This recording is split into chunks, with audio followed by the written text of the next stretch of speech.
Budweiser, the king of beers, Verizon, and the Off-Road Association of the Marianas present the 4th Annual Motocross Championship 2001. Welcome back, everyone, to the 4th Annual Motocross Championship. I'm Skipjack Stevens along with Steve Sablon. More great racing coming your way with Intermediate Open Moto number 3. But before that, racing is fun and competitive, but safety is a big concern in riding motocross. So with that in mind, let's go to the Tao Suzuki Safety Cam and Cookie Alvarez with some ORAM rider safety tips.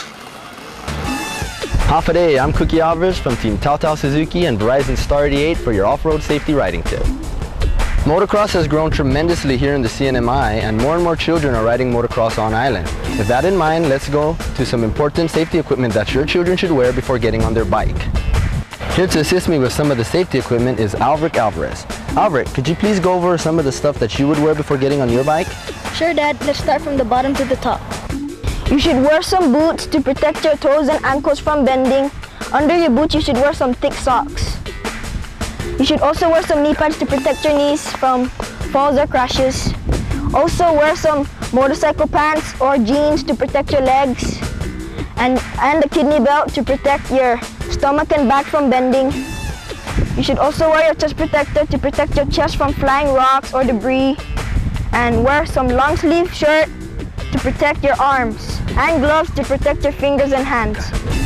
You should also wear some goggles to protect your eyes from rocks and dust. And you should also make sure that your helmet is properly strapped so it doesn't fly off. And you should also wear your helmet. It's the most important thing, and you should wear it no matter what. Much like the adult bikes, the children's bikes are exactly the same, so you have to make sure that everything is properly maintained. You always want to make sure that your child's handlebars are nice and straight. Kids tend to fall a lot. You want to make sure that the levers are in proper working condition after a fall. Proper adjustment and proper tightness is the best way to go. You want to also make sure that your fork bolts are nice and tight, nice and snug so that they prevent slipping. Okay, you want to make sure that your brakes are properly working. Always keep your disc brakes nice and clean. Check for spoke looseness. You want to make sure that your spokes are nice and tight.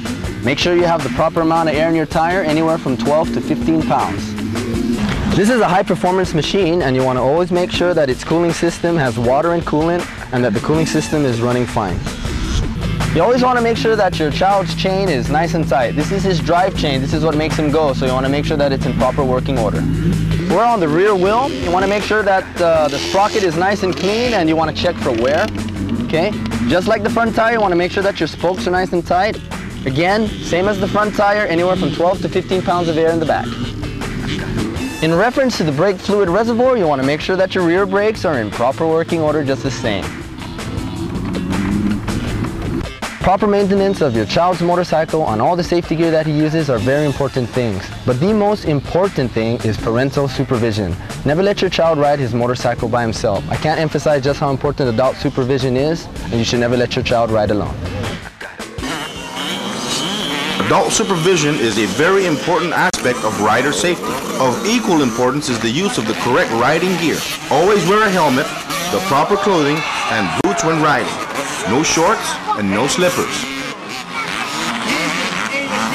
Right now, let's get into Intermediate Open Moto number 3. And they're off! Again with the whole shot, it's number 18, John Ogden Jr. And this time, the 250s are right behind him. No staggered starts here. Into turn 1, it's Ogden with number 3, Jing Liang Song on the 250 right behind him. Liang Song put the pressure on the bigger bike, but look at Ogden go. from the Philippines.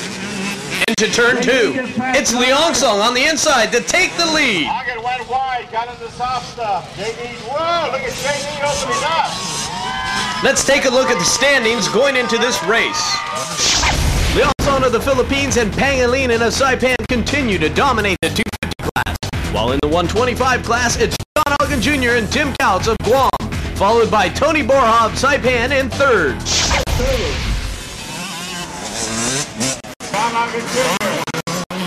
Number 93. Right now, it's all Liang Song. With no traffic ahead of him, he tears up the track. Number 4, Steve Pangilinan.